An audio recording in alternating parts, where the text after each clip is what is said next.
Imagine une IA extrêmement puissante. La première réponse est parfaite, la deuxième est moyenne et la troisième est à côté de la plaque. Le problème, ce n'est pas forcément l'IA, c'est que tu n'as pas précisé comment elle doit travailler pour toi. Dans cette vidéo, tu vas apprendre à développer, concrétiser et automatiser un skills IA. Regardez ce schéma. À gauche, on a l'agent IA. Normalement, sans rien dire de plus, il doit deviner comment vous voulez que vos tests Playwright soient écrits. Et c'est là qu'intervient la skills. Une skills, c'est littéralement un dossier qui contient un fichier skills.md. Ce fichier va être lu par l'IA avant d'agir. Il contient 4 choses en particulier. Dans le cas d'une skills Playwright qui permet de générer des tests, on a la partie convention qui permet de structurer et nommer nos tests. On aura la partie exécution qui permet de lire et exécuter nos tests. On aura la partie méthode qui permet de diagnostiquer en échec les scénarios de test. Et on aura la partie exemple qui permet de dire à l'IA ce qu'on attend de lui. Et ça, c'est typiquement dans la partie résultat, qui est un fichier, un dossier ou un projet. Quelles sont les règles génériques que l'IA va générer grâce à ce skills. Et pour la partie résultat, l'agent va générer des tests qu'il ne trouve pas sur Internet, mais des tests qui correspondent à vos règles, parce que vous les avez rédigés grâce à la structure d'une skills Playwright. Et c'est tout l'avantage d'une skills IA. Donc, dans ma structure, j'ai un nom, une description, une action, une instruction et une sortie. On n'oublie pas que ce fichier skills, il est dans le fichier caché de Claude et j'ai ma skills en majuscule.md, donc pour Markdown. Donc pour le nom, qu'est-ce qu'on va faire? Nous, on va faire un générateur de tests. En nom, on va mettre test, playwright, générateur. Ensuite, en description, on va faire une description globale pour décrire le comportement de la skills. Génère les tests playwright de ce site. Et nous, on va automatiser un site spécialisé pour les tests. Voilà. Ensuite, en termes d'action, on va rentrer dans la spécificité du projet Playwright. En premier, créer un projet Playwright avec la commande npx playwright test. En deux, respecte l'architecture pour Page Object Model. Et là déjà, on a oublié une action très importante. La première, ça va être parcourir les pages du site.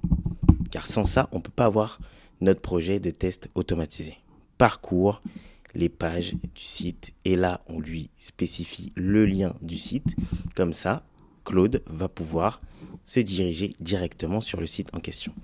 Une fois qu'il a parcouru les pages du site, tu crées un projet Playwright avec la commande npx playwright test, respecte l'architecture POM avec les pages du site. Ce qu'on peut faire, c'est que on peut lui demander en deux, stocker les parcours des pages du site dans un fichier .json. Et là, ce qu'on peut faire, c'est qu'on peut créer un dossier parcours ou rootless en anglais.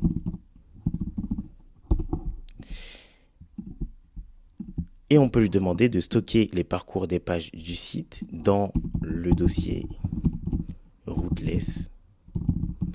On peut lui spécifier le chemin d'accès relatif au dossier.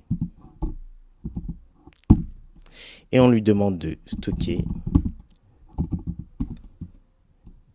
ces parcours dans un fichier .json. Une fois qu'il a stocké les parcours, il va pouvoir créer le projet Playwright avec la commande npx playwright test, respecte l'architecture POM avec les pages du site, avec les parcours du site stockés dans le fichier .json présent dans le dossier rootless.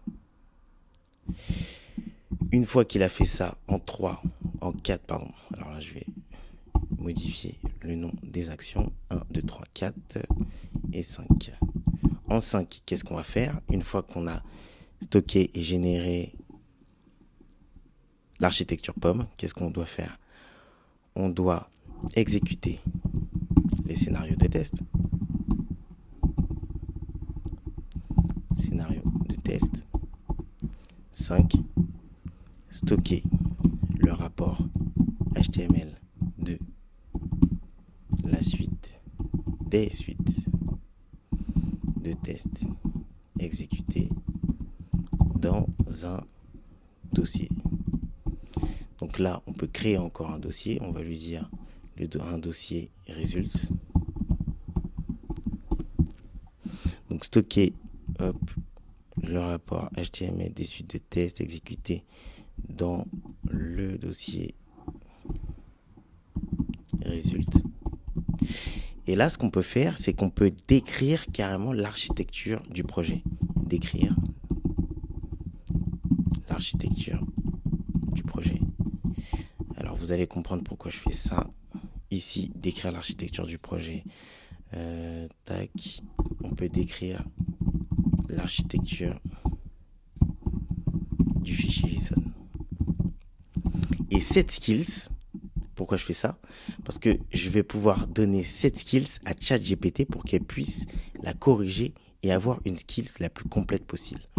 Corrige cette skills pour avoir une skills la plus complète possible. Et en faisant ça, ça va permettre vraiment de préciser à Claude Code ce que l'on veut. Et à partir de ce moment-là, on n'est plus dans l'ambiguïté. L'IA ne va pas inventer des choses. Il va créer à partir de la compétence qu'on a créée. Et donc, tout ce que j'ai à faire, c'est marquer dans Claude Code, utilise la skills test playwright generator, génère des cas de test du site suivant. Et là, je lui donne le lien du site. Je répète, génère un rapport de test HTML. Hop, et là, je clique sur Entrée. Et à partir de là, il va utiliser la skills test playwright generator. On voit déjà qu'il a bien vérifié la skills test playwright generator. Et c'est parti. Et voilà, à partir de là, il est vraiment en train d'inspecter tout le site, les liens, les pages, les vidéos, les balises. Il est vraiment en train de tout inspecter pour pouvoir mettre tout ça dans le projet Playwright qui est en train d'être généré. Et c'est là qu'on voit toute la puissance du skills. Il m'a généré mon rapport. Donc, ce que j'ai fait, c'est que j'ai fait npm run report dans le terminal. Et ensuite, il m'a redirigé directement sur le rapport. Donc là, déjà, ce qu'on voit, c'est que tous les scénarios, il les a passés en OK, etc. Mais qu'est-ce qu'il y a dans les scénarios? Qu'est-ce qu'il nous a développé dans le scénario? Donc, si par exemple, je vais dans Book Release Review CTA Spec. Book Release Review. Alors, c'est bien parce que c'est bien noté. C'est bien développé. On a bien le nom du scénario avec un run journée. Donc, il prend en main la page. L'ID de journée, c'est quoi de journée? Get journée by ID. Load journée. Ok, donc là, il fait une liste des... Ah oui, d'accord. D'accord, il a pris un parcours. D'accord. Donc, il a sûrement une liste des parcours. Ah, d'accord, ok. Donc, il a pris la liste des parcours JSON. Ici. Et ensuite, en fonction des parcours JSON, il a rattaché ça au projet Playwright. Et donc, ici, ça parcourt en fait bien la liste de nos pages. Et sur chaque page, il va exécuter un test automatisé avec RunStep. Donc, il va cliquer, il va checker, il va sélectionner les options, il va faire un hover, un press, un upload, etc., etc. Mais déjà, moi, ce qui m'interpelle dans la stratégie, c'est que ce qui est bien, c'est qu'il a vraiment appliqué le POM, comme on lui a dit, mais il n'y a pas de connexion. Si je ne me trompe pas, je ne vois pas de connexion. Alors, je vois Navigate Home, etc. Mais il ne se connecte pas à l'application. Parce que ici, sur l'application web, il y a bien un bouton login. Ouais. Il y a un bouton login. C'est dommage. Alors, ce qui est intéressant, c'est qu'on va lui demander de générer une vidéo des tests. Comme ça, on voit directement ensemble comment il a généré, enfin, comment les scénarios de test s'exécutent. Et ça, je pense que ça peut être intéressant. Et bah très bien, j'ai ma vidéo. Allons voir la vidéo. Alors, qu'est-ce qu'il nous a fait? Intéressant. Donc ici, on play. Okay. Il recharge, donc il teste le rechargement, d'accord. Accès aux démos. Il va sur démos, très bien. Il accède aux démos, il accède à la page features. En fait, là, ce qu'il fait, c'est qu'il fait que des accès. Mais il vérifie pas le contenu de la page, il vérifie pas les interactions qu'il y a sur la page. Déjà, ce qu'on voit. Quasiment que de la redirection. Ici, filtrage des démos par catégorie, d'accord. Il teste le filtre, le submit, et c'est tout. Alors déjà, pour faire un retour, je pense que il n'a pas eu assez de précision dans le skills. Je pense qu'on aurait pu faire une stratégie de test pour prioriser les scénarios en fonction du besoin métier, pour déjà évaluer l'application web. Qu'est-ce que l'application web fait? Est-ce qu'elle vend des produits? Est-ce qu'elle présente des vidéos? Enfin, c'est quoi le besoin métier sur l'application? Et je pense que ce qu'on aurait pu faire, c'est un skills stratégie de test pour pouvoir créer un fichier de tous les parcours en fonction du besoin métier, de l'application. Et en fonction de ça, on donne tout ça aux skills Playwright Test. Donc, ce qu'on aurait pu faire, c'est 2 skills et les faire communiquer ensemble pour pouvoir faire une stratégie de test la plus exhaustive possible. Bon, et c'est déjà pas mal. Mais déjà, à première vue, il n'y a pas de connexion, il n'y a pas de déconnexion, il n'y a pas vraiment d'interaction avec les données utilisateurs sur l'application. Mais pour une première configuration de projet, c'est vraiment pas mal. Et c'est là qu'on voit que le skills ne fait pas tout. Si on n'est pas assez précis sur les données du skills, on peut vite rentrer sur un projet qui est beaucoup trop simpliste par rapport à ce qui est demandé initialement. Est-ce que je suis satisfait?